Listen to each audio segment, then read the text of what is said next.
This channel does not promote any violent, harmful, or illegal activities. All content provided by this channel is meant for an educational purpose only.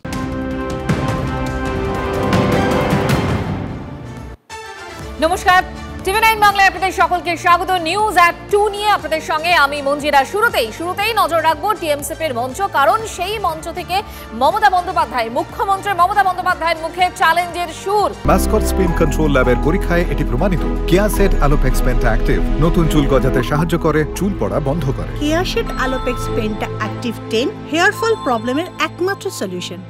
তিনি কি বললেন? তিনি বলেন, আগে বলেছিলাম বদলা নয় বদল চাই, আর এখন বলছি আপনারা যা ভালো বুঝবেন করুন। কথামৃতর কথা উল্লেখ করে খোশ করার নিদান দিলেন মুখ্যমন্ত্রী মমতা বন্দ্যোপাধ্যায়। শুনুন। পিতামাতা হওয়া এখনো কি স্বপ্ন? অ্যাপোলো ফার্টিলিটির সাথে আপনার পিতামাতা হওয়ার স্বপ্ন পূরণ করুন। বিনামূল্যে পরামর্শের জন্য কল করুন 9899410685। আমাকে অনেক গালাগালি দিয়েছেন, অনেক অসম্মান করেছেন, আমি অনেক ভেবেছি, কিন্তু আমি ভেবে দেখলাম যে এদের বিরুদ্ধে আমি কোনোদিনও বদলা নিইনি। আমরা বলেছিলাম বদল চাই, বদলা নয়। আজ বলছি ও কথা নয়, আজ বলছি যেটা করার দরকার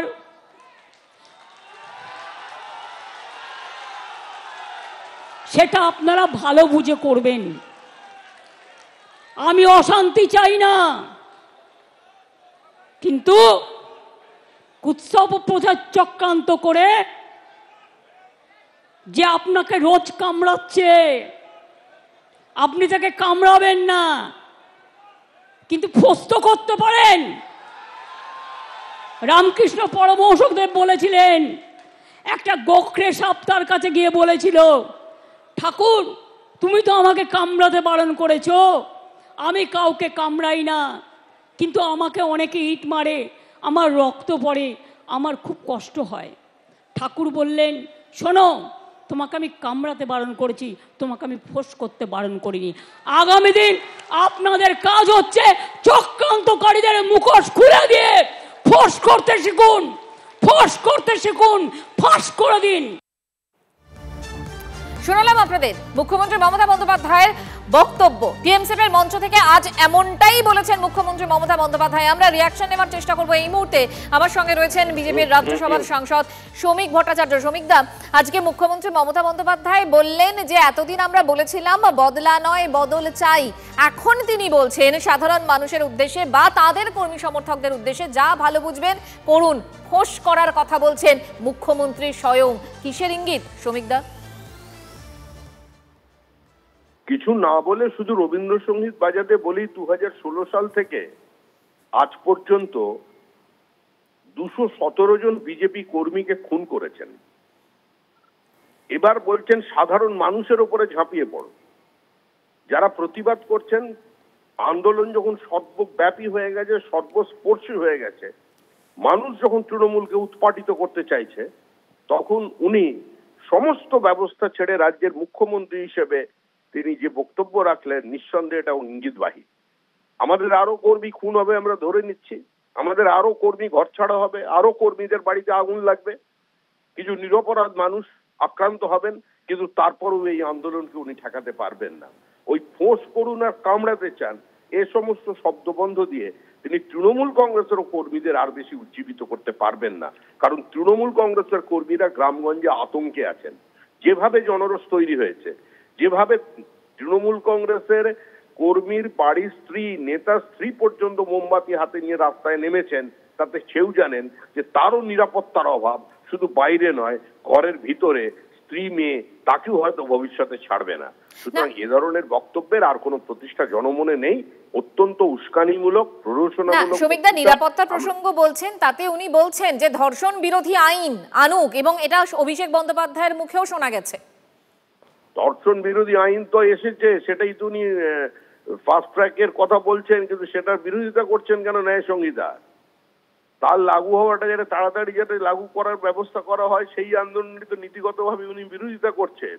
আর এই আন্দোলনটা শুধুমাত্র একটি বিচ্ছিন্ন ওই মেয়েটিকে ধর্ষণ কিংবা খুনের জন্য এই আন্দোলন হচ্ছে না। এই আন্দোলন হচ্ছে দীর্ঘ 12 বছরের তৃণমূল কংগ্রেসের নিরবিচ্ছিন্ন অত্যাচার, একচেটিয়া একদলীয় একাধিপত্যকে প্রতিষ্ঠা করার যে রাজনীতি, তার বিরুদ্ধে আজকে মানুষ সোচ্চার হয়েছে। একটি ঘটনাকে কেন্দ্র করে এই জনরোষ আছড়ে পড়তে পারে না। এর আগেও পৌলমী দাস খুন হয়েছে ওই হসপিটালের, এর আগেও ওই হসপিটালে 2001 সাল থেকে এই নিয়ে 7 জন খুন হয়েছেন, কিন্তু এই আন্দোলন হয়নি। আজকে আন্দোলন বেয়নেট পয়েন্টে চলে গেছে, তার একমাত্র কারণ হচ্ছে তৃণমূল কংগ্রেসের ধারাবাহিক অরাজকতা তৈরি, তৃণমূল কংগ্রেসের প্রাতিষ্ঠানিক লোভ, লুট, লালসা এবং সর্বোপরি প্রতিহিংসার রাজনীতি আজকে মানুষকে এই জায়গায় নিয়ে এসে দাঁড় করিয়েছে। শ্রমিকদা, অনেক ধন্যবাদ এতটা সময় দেওয়ার জন্য, অনেক ধন্যবাদ আপনাকে। আরো একবার আপনাদেরকে বলি, টিএমসিপির মঞ্চ থেকে মমতার মুখে চ্যালেঞ্জের সুর, কি বললেন তিনি আজকে, আরো একবার শোনাই। আমাকে অনেক গালাগালি দিয়েছেন, অনেক অসম্মান করেছেন, আমি অনেক ভেবেছি, কিন্তু আমি ভেবে দেখলাম যে এদের বিরুদ্ধে আমি কোনোদিনও বদলা নিইনি। আমরা বলেছিলাম বদল চাই, বদলা নয়। আজ বলছি ও কথা নয়, আজ বলছি যেটা করার দরকার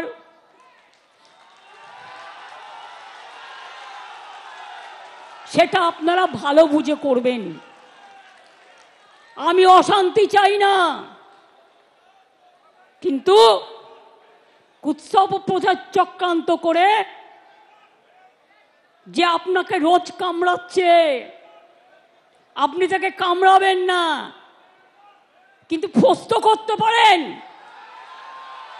রামকৃষ্ণ পরমহংসদেব বলেছিলেন, একটা গোখরে সাপ তার কাছে গিয়ে বলেছিল, ঠাকুর তুমি তো আমাকে কামড়াতে বারণ করেছো, আমি কাউকে কামড়াই না, কিন্তু আমাকে অনেকে ইট মারে, আমার রক্ত পড়ে, আমার খুব কষ্ট হয়। ঠাকুর বললেন, শোনো, তোমাকে আমি কামড়াতে বারণ করেছি, তোমাকে আমি ফোঁস করতে বারণ করিনি। আগামী দিন আপনাদের কাজ হচ্ছে চক্রান্তকারীদের মুখোশ খুলে দিয়ে ফোঁস করতে শিখুন, ফোঁস করতে শিখুন, ফাঁস করে দিন। সিপিআইএম নেতা সুজন চক্রবর্তী এই মুহূর্তে আমাদের সঙ্গে রয়েছেন। সুজনবাবু, এই মুহূর্তে স্টুডিও থেকে মঞ্জিরা কথা বলছিলাম, আপনাকে শোনালাম মুখ্যমন্ত্রী মমতা বন্দ্যোপাধ্যায় আজ টিএমসিপির মঞ্চে কি বলেছেন, কথামৃতর উদাহরণ দিয়েছেন এবং তিনি বলছেন কামড়ানো নয়, ফোঁস করুন, ফোঁস করার কথা বলছেন। কিসের ইঙ্গিত সুজনবাবু? মুখ্যমন্ত্রী আজকে দলীয় কর্মীদের সভা ডেকে সরাসরি উস্কানি দিলেন, কার্যত হিংসার উস্কানি দিলেন, কার্যত আক্রমণের উস্কানি দিলেন, এবং সেই উস্কানি দিলেন কথামৃতকে ব্যবহার করে। এর চাইতে ঘোরতর অপরাধ কিছু হয় না। তার কেটে গেলে যেরকম হয় সেরকম হাবভাব দেখা যাচ্ছে। 10-12 দিন মৌন অবলম্বন করে হঠাৎ করে উনি মুখ খুলে এমন উস্কানি দিলেন, এটা খুব দুর্ভাগ্য।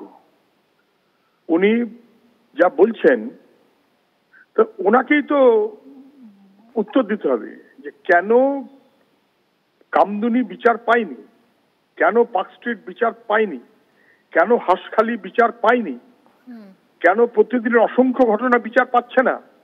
মানুষের দাবি একটাই, আরজিকর বিচার চাই। উনি বলছেন চক্রান্তকারীদের মুখোশ খুলে দিতে হবে।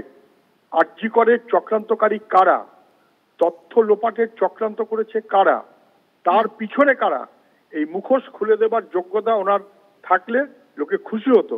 উনি পারলে বলুন যে আরজিকরের আগের সপ্তাহে যা করেছেন করেছেন, আরজিকরের এই ঘটনার পিছনে চক্রান্তকারী কারা, তথ্য লোপাট করলো কারা, তার মুখোশ খুলে দেওয়াটা ওনার কাজ ছিল। উনি সেই কাজ করতে পারছেন না বলে কার্যত উস্কানি দিচ্ছেন ভয়াবহ। ধন্যবাদ, অনেক ধন্যবাদ আমাদের সঙ্গে কথা বলার জন্য। আমরা কথা বলেছিলাম কংগ্রেস নেতা প্রদীপ ভট্টাচার্যের সঙ্গে, শোনাবো তার বক্তব্য। আমি জানি না উনি কি করবেন, কিন্তু ওনাকে এটা অবশ্যই মনে রাখতে হবে, এই লড়াইটা কিন্তু কোনো রাজনৈতিক দলের লড়াই নয়, বাংলার মানুষের লড়াই। উনি কি করবেন সেটা ওনার ব্যাপার, কিন্তু আমি বলি বাংলার মানুষ যেভাবে রুখে দাঁড়িয়েছে তাকে প্রতিরোধ করা, আটকানো কারোর পক্ষে সম্ভব নয়। আরো একবার আপনাদেরকে বলি, এই মুহূর্তে যে রিয়াকশন আমরা পেলাম, প্রত্যেকেই নিন্দা করলেন এবং সরব হলেন তারা, কারণ টিএমসিপির মঞ্চে রীতিমতো ফোঁস করার নিদান দিয়েছেন মমতা বন্দ্যোপাধ্যায়।